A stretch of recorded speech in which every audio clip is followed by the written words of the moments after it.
up. Yours might be a little bit different, but once you get your data sheet, remember you do need to find the mass of each ball. So the tennis ball, when I put it on my scale, was 56 grams. Yours might be a little bit different depending on the type of ball you used. Remember, to do our calculations, it can't be in grams, it needs to be in kilograms. So you just divide by 1,000. So I actually should be 0.056 kilograms. And so that's, make sure you do that. But once you, the calculations aren't too bad to do. So once you get your numbers, obviously to find the average, you just add the 3 together and then divide by 3. So this average is 24. Same thing, 36 plus 38 plus 36 divided by 3. 36.7, we're going to round to the 10th place on this chart. And then 68 and 65 and 62 divided by 3. So that's just an average. Hopefully you guys can do that. But once you get these tables done, you'll do the same thing with the golf ball. You'll do the same thing with the ping pong ball. Okay. Again, you'll do the same thing with the golf ball, same thing with the ping pong ball. So once you do that, I'm going to show you guys how to calculate this table. So I'll get a blank one to show you how to do this. So I'll keep my data here. Hopefully you can see it. And then I'm going to work on this table. Okay, so I think it's on page 2, maybe page 3, but I believe page 2. And I'll show you guys how to do the calculations. I'm just going to do it for the tennis ball, just to show you how to do it. So to find your initial potential energy, initial is using the height that we dropped the tennis ball from. So the mass of the tennis ball is 0.056. Gravity is, of course, 9.8. We dropped it from an initial height of 30 centimeters. It has to be in meters, so it's 0.3 meters. So 0.056 times 9.8 times 0.3 gives us 0.16 joules. We're going to go to the hundredths on this particular data table. So 0.16 joules. That's the first, that's from 30 centimeters. We'll do the same thing from 50 centimeters. It's mass, which is 0.056, times gravity, 9.8, times the height that it was dropped from, 50 centimeters, but that's 0.5, so 0.27 joules. Again, we're going to round to the hundredths for this data table, and we'll do the same thing here. Mass, 0.056, times gravity, times the initial drop height, which was 100 centimeters, which is 1 meter. So 0.55 joules. So there's your first set of calculations. So that's the first set. The next part of the table, what's your initial kinetic energy? And I give you a hint here. What's the initial velocity of the ball? So if you're just holding the ball, so you're just holding it there and then dropping it, so it's being held, that means the velocity is 0. If the velocity is 0, the kinetic energy has to also be 0. So 0 joules in this case, because it's just being held. You're not throwing it down, you're just dropping it. Okay. So once we have the initial potential energy and the initial kinetic energy, we can find the initial mechanical energy. Remember, mechanical energy is just adding the two together. So 0.16 plus 0 is 0.16 joules. 0.27 plus 0 is 0.27 joules. And then 0.55 joules. Now, you're probably wondering, well, why are they the same? They're the same because there's no kinetic energy. So when there's no kinetic energy, the potential energy and the mechanical energy will be the same. Once we do that, now we find the final potential energy. So where does the final potential energy occur? So remember, we have this ball, we dropped it, and then it bounced back up to a certain height.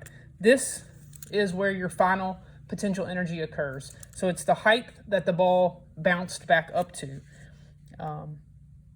So the final potential energy, remember, mass times gravity times height. The mass is 0.056. Gravity is 9.8. And this height is the height that it bounced back up to. So from the 30 centimeter mark, the tennis ball bounced back up to 24 centimeters, which is 0.24 meters. So to do that calculation, 0.056 times 9.8 times 0.24. That's the bounce height, how high it bounced back up. So 0.13 joules.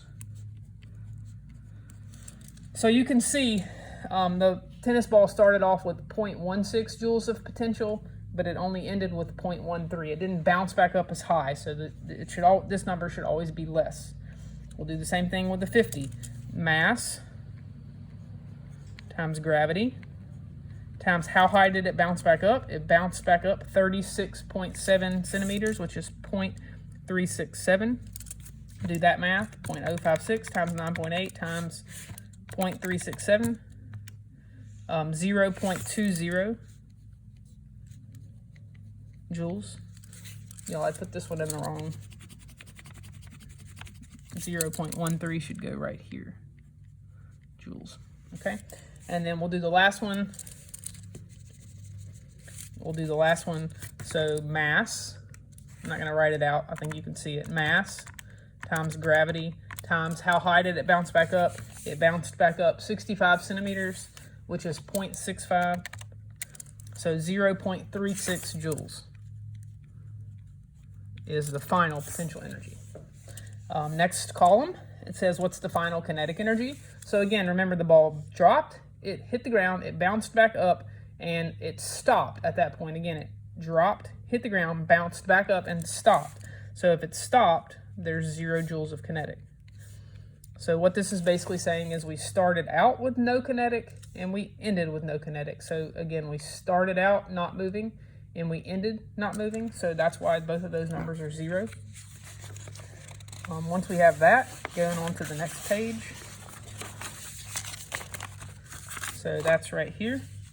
Find the final mechanical energy. I'll make sure you guys can see that. So remember, mechanical energy is just adding these two together. 0.16 plus 0 is 0.16 joules. 0.27 plus 0 is 0.27 joules. 0.55 plus 0 is 0.55 joules. Okay? And so now, this is the whole point of the lab, is to find out how much energy we lost because of the bounce. So remember, in a perfect situation, the ball would drop, hit the ground, and bounce all the way back up to its original height. It's not going to bounce all the way to its original height because it hits the ground. It makes noise, so it loses some energy. When it hits the ground and makes noise, it loses energy because of the bounce. That's what we're going to try to calculate. Y'all copied the wrong numbers. So I apologize. You'd think it was a Monday. This number is 0.13 plus 0, so it's 0.13. This number is 0.20 plus 0, so 0.20, and 0.36. My mistake, okay? I haven't had my coffee yet. But anyway, to figure out the energy loss, this is the energy that we started with. This is the energy that we ended with. So to find out how much we lost, it's just 0.16 minus 0.13. So we lost 0.03 joules of energy, which is not a whole lot, but it's just because it's a very light ball. This one, again, to find the energy lost, that was my initial. This is my final. 0.27 minus 0.2 is 0.07 joules lost. And we'll do the same thing on the last one. We started off with 0.55. We ended with 0.36. So 0.55 minus 0.36, 0.19 joules is how much was lost. Okay, I'm not going to do the golf ball and the tennis and the ping pong ball. You guys can do that. But this is just an example of how do you do those tables. I'll make another video tomorrow for how to do the graphs, but this should get you finished today.